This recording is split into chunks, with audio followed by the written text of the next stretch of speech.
योद्धा न्यूज मराठी।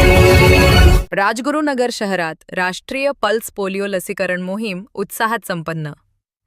आज 28 जून राष्ट्रीय पल्स पोलिओ लसीकरण दिनानिमित्त राजगुरुनगर शहरात सार्वजनिक आरोग्य विभागाच्या वतीने विविध ठिकाणी पल्स पोलिओ लस डोस 0 ते 5 वयोगटातील बालकांना पाजले। यासाठी शहरातील नागरिकांनी जास्तीत जास्त प्रतिसाद देत आपले कर्तव्य बजावले आणि यासाठी 2 ते 4 दिवस आधीपासूनच सोशल मीडियावर राजगुरुनगर नगर परिषदचा नगरसेवकांनी ह्या डोसचे महत्त्व आणि त्याचे फायदे समजून सांगून हा डोस सगळ्या 0 ते 5 वर्षामधील बालकांनी घ्यावा ही विनंती करण्यात आली होती। राष्ट्रीय पल्स पोलिओ लसीकरण मोहीम अत्यंत उत्साहात आणि यशस्वीपणे राबवण्यात आली। मोहीम यशस्वी करण्यासाठी शहरातील विविध भागांमध्ये विशेष पोलिओ बूथ उभारण्यात आले होते।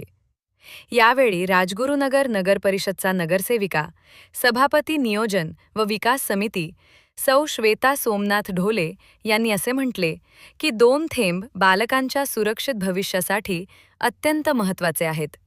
भारताला पोलिओमुक्त ठेवण्यासाठी आणि आपल्या बालकांच्या निरोगी आयुष्यासाठी पालकांनी जागरूक राहून आपल्या पाल्याला पोलिओ डोस पाजावा असे आवाहन त्यांनी एका पोलिओ बूथच्या ठिकाणी केले।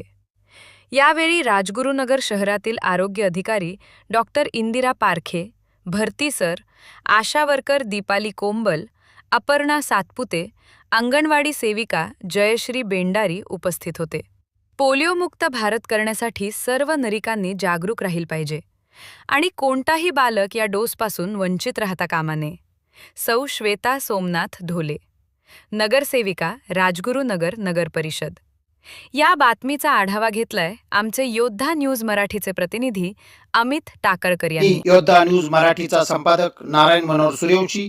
रोजच्या खात्रीशीर बातम्यांसाठी पाहत रहा आमचे न्यूज चॅनल। आजच सबस्क्राइब करा, व्हिडिओला लाईक करा आणि शेअर करा। धन्यवाद।